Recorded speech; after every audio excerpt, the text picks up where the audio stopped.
Good morning class. Last class 10th Hindi में हमने जो है राम लक्ष्मण परशुराम संवाद के 3 पदों को जो है पढ़ चुके थे। आज जो है हम उसका अगला जो है पद राम लक्ष्मण परशुराम संवाद पाठ 2 हिंदी के का उसका जो चौथा पद है उसके बारे में पढ़ेंगे। कौशिक सुनहु मंद यहु बालक, कुटिल काल बस निज कुल घालकु, भानु बंस राकेश कलंकु, निपट निरंकुशु अबुदु असंकु। अब जब हमने इस पद में ये पढ़ चुके थे, हम इसके पहले जो पद पढ़े हमने उसमें हमने पढ़ चुके थे कि सीता स्वयंवर चल रहा था। वहाँ पर जब श्री रामचंद्र जी जो है शिव धनुष को तोड़ते हैं, जो कि विवाह की शर्त होती है, उसको पूर्ण करते हैं। वो शिव धनुष के टूटते ही परशुराम जी वहाँ पर जो है उपस्थित हो जाते हैं और परशुराम जी के उपस्थित होने पर ही वो बड़े क्रोधित लगते हैं और लक्ष्मण और परशुराम जी में जो संवाद होता है उसका वर्णन हम पढ़ चुके हैं। साथ ही यही यहाँ इस पद में भी अभी जो है परशुराम जी लक्ष्मण के लिए जो है मुनि विश्वामित्र से कहते हैं, उसी का वर्णन इस पद में किया गया है। कौशिक सुनेहु मंद यही बालक, कौशिकी यहाँ पर उन्होंने विश्वामित्र जी के लिए कहा है कि हे विश्वामित्र जी, सुनहु मंद यही बालक, ये जो बालक है सुनिए, यह बालक बहुत ही मंद बुद्धि का मतलब कुबुद्धि का, और कुटिल काल बस निज कुल घालकु, मतलब कुटिल बुद्धि वाला है और बुरे विचारों वाला है। उनका क्या कहना था कि हे विश्वामित्र जी, यह जो बालक है ये कुटिल मतलब बुरी जो है विचारों वाला है, और कुटिल काल बस निज कुल घालकु, मतलब यह क्या है, मृत्यु के कुटिल कालवश मतलब मृत्यु के वश में होकर या मृत्यु के वशीभूत होकर अपने बुरे कार्यों के द्वारा निज कुल घालकु, अपने कुल का विनाश करने वाला बन रहा है। क्या कह रहे हैं विश्वामित्र जी से कि हे विश्वामित्र सुनिए, यह बालक बहुत ही कुबुद्धि वाला है, बुरे विचारों वाला है और मृत्यु के वशीभूत होकर यह बालक जो है अपने कुल का विनाश करने वाला बन रहा है। भानुवंश राकेश कलंकु, यह सूर्यवंश रूपी राकेश, राकेश का मतलब चंद्रमा, और जो है भानुवंश का मतलब होता है सूर्यवंश। यह सूर्यवंश रूपी जो चंद्रमा का कलंक है, जिस प्रकार से यह जो है सूर्यवंश का जो है एक तरह से कलंक है, कहा जा रहा है यह पूरी तरह से निपट निरंकुश अबुद असंकु, निपट निपट मतलब पूरी तरह से, और निरंकुश मतलब मनमानी करने वाला, जिस पर किसी का भी नियंत्रण नहीं, अबुद का मतलब ना समझ। ठीक है, तो यह पूरी तरह से निडर, नियंत्रणहीन और ना समझ है। मतलब क्या कह रहे हैं वो कि ये पूरा जो है सूर्यवंश का चंद्रमा जो है सूर्यवंश रूपी चंद्रमा का कलंक है, जो पूरी तरह से कैसा है, निडर है, निष्कपट है और साथ साथ ही नासमझ और नियंत्रणहीन है, जिस पर किसी का भी नियंत्रण नहीं है। कालक वधु होई छिन माही, कहो पुकारी खोरी मोहि नाही, तुम हटकऊ जो चहु उबारा, कही प्रताप बल रोषु हमारा। अब क्या कह रहे हैं जो है विश्वामित्र, जो परशुराम जी हैं वो विश्वामित्र जी से कह रहे हैं, क्या कह रहे हैं सुनिए। कहते हैं कि मैं यह क्षण भर में अभी काल का ग्रास बन जाएगा, कालक वलु होई शन माही, क्षण मतलब क्षण भर में, कालक वलु मतलब काल का ग्रास बन जाएगी, यह भी क्षण भर में ही क्या हो जाएगा, काल का ग्रास बन जाएगा।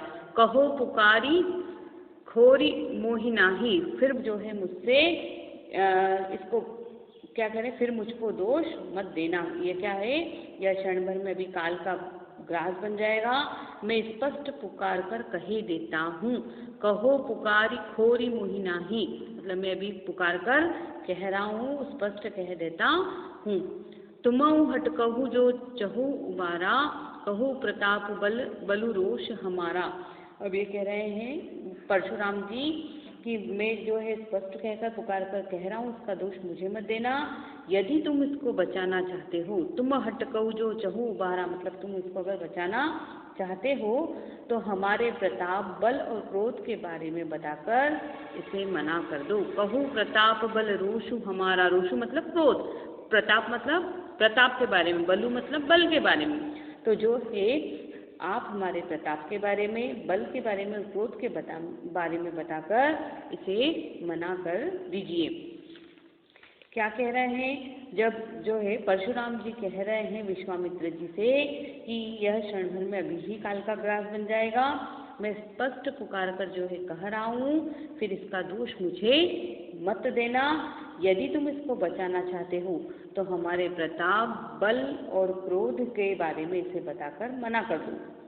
यह सुन लखन कहे मुनि सुजस तुम्हारा, तुम्हें अक्षत को बरने पारा, अपने महु तुम्हें आपनी करनी, बार अनेक भांति बहुबरनी।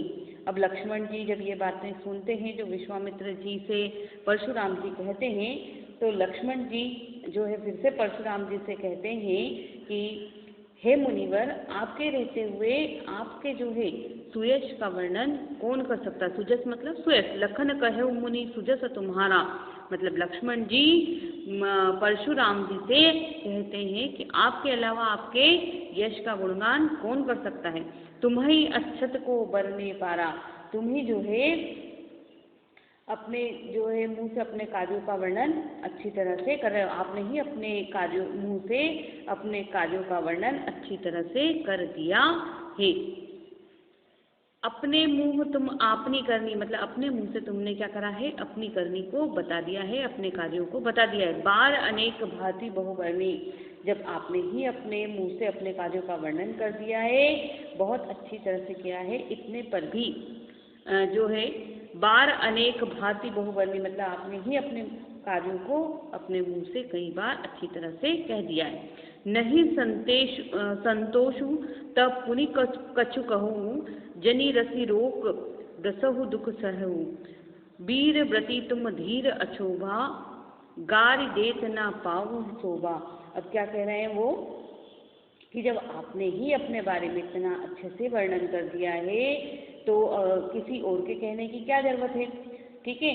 इतने पर भी आपको संतोष नहीं हुआ है तो फिर भी आप कुछ कह दीजिए। नहीं संतोष तब पुनः कुछ कहिए, मतलब इतने पर भी आपको संतोष नहीं है तो आप कुछ कह दीजिए, ठीक है। बार जान रीस रोकी दुसही दुख सहु, मतलब अपने क्रोध को रोककर असहनीय दुख को सहन मत कीजिए। जान रिस मतलब अपने क्रोध, रोकी मतलब रोक कर, रिस मतलब क्रोध, दुसहु दुख सहु मतलब अपने क्रोध को रोककर जो है दुख को सहन मत कीजिए। वीरवती तुम धीर अछोभा, अब आप वीरता का व्रत धारण करने वाले जो है, गारि देत ना पावहु शोभा, आप वीरता को धारण करने वाले धैर्यवान और शोभ रहित हैं, है ना। अशोभा मतलब शोभ रहित है।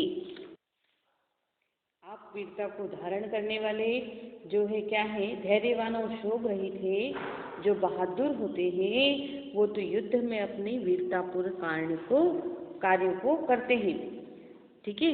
सूर समर करनी करही, कहीं न जानही आपो, जो वीर पुरुष होते हैं वो तो अपनी क्या करते हैं, युद्ध में अपनी वीरता का वर्णन करते हैं। कहीं न जानही आप, अपने बारे में जो है अपने मुंह से कार्य को नहीं जताते हैं।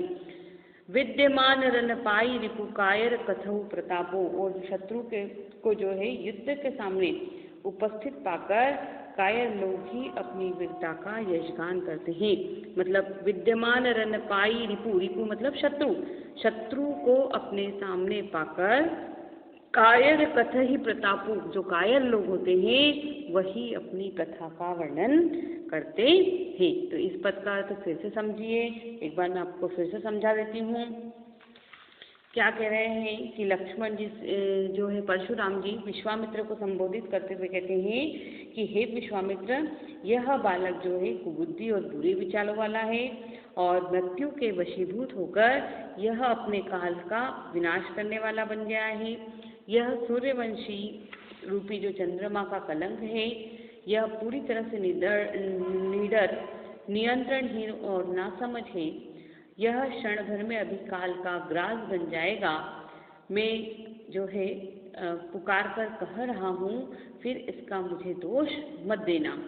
यदि तुम इसको बचाना चाहते हो तो हमारे बल के बारे में, प्रताप के बारे में और क्रोध के बारे में इसे बताकर मना कर दो, इसे समझा लो। यह सुनकर लक्ष्मण जी कहते हैं कि हे मुनिवर, आपके रहते हुए आपके जो यश है उसका गुणगान जो है दूसरा कौन कर सकता है। आपने ही अपने मुंह से अपने कार्यों का वर्णन बहुत अच्छी तरह से कर दिया है। इतने पर भी आपको संतोष नहीं हुआ तो फिर कुछ और कह दीजिए। क्रोध को रोकना असहनीय, रोककर जो है दुख को सहन मत कीजिए। आप वीरता का व्रत धारण करने वाले धैर्यवान और शोभ रहित हैं। बहादुर तो युद्ध में अपनी वीरतापूर्ण कार्यों को करते हैं तथा वे अपने मुंह से कहकर अपने कार्यों को नहीं जताते हैं। ठीक है, शत्रु को युद्ध में सामने पाकर कायर लोग ही अपनी वीरता का यशोगान करते हैं। तो इस तरीके से हमने चौथा पद पढ़ा है। अगला पद हम देखते हैं। अगला पद है, तुमहु तो काल हाकु जनु लावा, बार बार मोहि लागी बुलावा, सुनत लखन के वचन कठोरा, परसु सुधारि धरेउ पर घोरा। जब लक्ष्मण जी बार बार परशुराम जी से इस तरह की बातें कहते हैं तो परशुराम जी जो है, लक्ष्मण जो है ने परशुराम जी से क्या कहा, अभी तो देखिए। लक्ष्मण परशुराम जी से कहते हैं कि आप तो मानो मृत्यु को बार बार जो है हाक लगाकर मुझे मारने के लिए बुलाते हैं। तुम्हु तो काल हाक जनु लावा, बार बार मुहि लागी बुलावा। मतलब क्या है, आप तो तुम्हें तो काल हाक जानु लावा, जो है लक्ष्मण जी कह रहे हैं परशुराम जी से कि आप तो जो है काल मतलब मृत्यु को, आप तो जो है मृत्यु को बार बार हाक मतलब आवाज लगाकर मुझे मारने के लिए बुला रहे। जनु लावा मतलब जो है बुला रहे हैं। बार बार मुहि लागी बुलावा मतलब मेरे को मारने के लिए बार बार बुला रहे हैं। तुमहु तो काल हाक जनु लावा, बार बार मुहि लागी बुलावा मतलब लक्ष्मण जी क्या कह रहे हैं कि आप दो जो है मृत्यु को बार बार जो है आवाज लगाकर मुझे मारने के लिए बुलाते हैं। सुनत लखन के वचन कठोरा, परसु सुधारी धरेउ कर घोरा। अब जब लक्ष्मण जी के इस प्रकार के कठोर वचनों को सुनकर परशुराम जी ने अपने भयानक फरसे को संभालकर अपने हाथ में ले लिया। परसु सुधारी धरेउ कर घोरा, है ना, मतलब परशुराम जी ने जो है क्या किया, अपने फरसे को संभालकर अपने हाथ में ले लिया। अब जनि दोई दोष मोहि लागी, कटुबादि बालक बध जो जागू। मतलब क्या कह रहे हैं, परशुराम जी कहते हैं कि अब लोग मुझे दोष न दे, अब जानि देई दोष मोहि लागू, मतलब अब मुझे दोष न दे। कटुबादि बालक बध जोगा, कड़वे वचन बोलने वाला यह बालक मारने योग्य ही है। बाल बिलो की बहुत में बाचा, अब यही मर निहार भाव साचा। बालक समझकर मैंने इसे बहुत बचाया, परंतु अब यह सचमुच मारने ही जो है आ गया है। कसौ कौशिक कहा क्षमौ अपराधु, बाल दोष गुणगान न साधु। अब यह सुनकर विश्वामित्र जी ने जो है परशुराम जी से कहा, कौशिक का मतलब है विश्वामित्र जी ने परशुराम जी से कहा, कौशिक कहा क्षमौ अपराधु मतलब ये जो है इसके अपराध को आप क्षमा कर दीजिए। बाल दोष गुण गहु न साधु, संत या जो साधु पुरुष होते हैं वो बच्चों के गुण और दोषों की गिनती नहीं करते। दोष गुण गहन न साधु, जो साधु होते हैं वो बच्चों के दोषों की गिनती नहीं करते हैं। जब विश्वामित्र जी देखते हैं कि जो है बहुत बात हाथ से बिगड़ती जा रही है, उस समय जो है वो क्या करते हैं, रोक देते हैं और किसको, परशुराम जी को, और उनसे कहते हैं कि आप जो है लक्ष्मण जी को क्षमा कर दीजिए, क्योंकि बालक के जो है गुण दोषों को जो है साधु उनकी गिनती नहीं करते हैं। खर कुठार में अकरुण कहोही, आगे अपराध गुरुद्रोही। अब परशुराम जी बोलते हैं कि मेरे पास तेज धार वाला फरसा है, मैं निर्दयी और क्रोधी हूँ। खुर कुठार में अकरुण क्रोही, मतलब मैं कैसा हूँ, निर्दयी हूँ। अकरुण मतलब जिसमें मेरे को कोई करुणा नहीं है। खर मतलब जो है तेज धार वाला, और कुठार का क्या मतलब है, फरसा।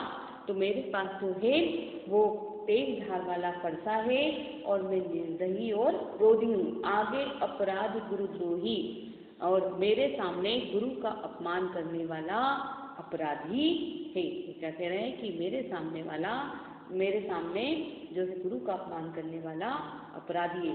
उत्तर देश छोड़े बिनु मारे, केवल कौशिक सील तुम्हारे। यह उत्तर दे रहा है, फिर भी मैं तुम्हारे प्रेम के कारण बिना मारे छोड़े जा रहा हूँ। उत्तर देश छोड़े बिन मारे, मतलब ये उत्तर दे रहा है, फिर भी मैं इसको बिना मारे छोड़े जा रहा हूँ। केवल कौशिक सील तुम्हारे, मतलब हे विश्वामित्र, केवल तुम्हारे प्रेम के कारण, शील के कारण, शील का मतलब प्रेम, तुम्हारे प्रेम के कारण मैं इसके उत्तर देने के बावजूद भी इसको छोड़े जा रहा हूँ। न त ये काट कुठार कठोरे, गुरहि उरिन होते भ्रम थोरे। नहीं तो इसे इस कठोर फरसे से काट कर थोड़ी मेहनत से ही गुरु के ऋण से मुक्त हो जाता है ना। न तो ये ही काट कुठार कठोरे, काट ही मतलब काट कर, नहीं तो थोड़े ही में इसको जो है फरसे से काट कर, गुरु ही उऋण, मतलब गुरु का जो ऋण होता है उससे जो है क्या हो जाता, होत श्रम थोड़े मतलब मुक्त हो जाता, मतलब जो गुरु का जो ऋण होता है उससे क्या हो जाता, मुक्त हो जाता। गाधु सुनु कह हृदय हसी, मुनई हरिये सूत, अयमय खाड़ न उखमय, अजहु न बूझ अबूझ। इस पर विश्वामित्र ने मन ही मन हंसते हुए जो है मुनि हंसते हुए कहा कि मुनि को हरा ही हरा दिखाई दे रहा है ना। गाधि सुनी का हृदय हसी, मुनि हन हरि हरि सूझ, मतलब ये जब बातें देखते हुए विश्वामित्र जी जो मन ही मन हंसने लगते हैं और हंसते हुए कहते हैं कि मुनि को सब हरा ही हरा दिखाई दे रहा है, क्योंकि सभी जगह विजय होने के कारण वे राम लक्ष्मण को भी क्या समझ रहे थे, साधारण क्षत्रिय समझ रहे थे। इसीलिए उन्होंने सोचा विश्वामित्र जी ने कि यहाँ पर मुनि को सभी हरा ही हरा दिखाई दे रहा है। ठीक है, अब ये समझ ही नहीं पा रहे हैं मुनि जी कि ये जो है स्वयं नारायण का अवतार है, राम लक्ष्मण जो है स्वयं राम भगवान जो है स्वयं नारायण का अवतार है, इसके बारे में वे समझ ही नहीं पा रहे हैं। और दुख का विषय यह है कि ना समझी में परशुराम जी अब भी उनके प्रभाव को नहीं समझ पा रहे हैं, और वो फौलादी जो है खांड है और जो ऊख की बनी खांड नहीं है, जो मुंह में जाते ही क्या हो जाएगी, गल जाएगी। मतलब जो है राम लक्ष्मण इतने कोमल दिख जरूर रहे हैं, परंतु वो इतने कोमल नहीं हैं जो आसानी से क्या हो जाएंगे, जो है उनके वश में हो जाएंगे। तो इस तरीके से जो है इस पद में जो है हमने लक्ष्मण जी और परशुराम जी का संवाद पढ़ा है, जिसके में लक्ष्मण जी को मारने के लिए परशुराम जी बिल्कुल तैयार हो जाते हैं और विश्वामित्र जी को उन्हें रोकने के लिए कहते हैं। इस पद में अगर आपको कोई दिक्कत हो तो आप मुझसे फिर से पूछ लीजिएगा, आप एक बार इसको पढ़कर देखिए, समझिए।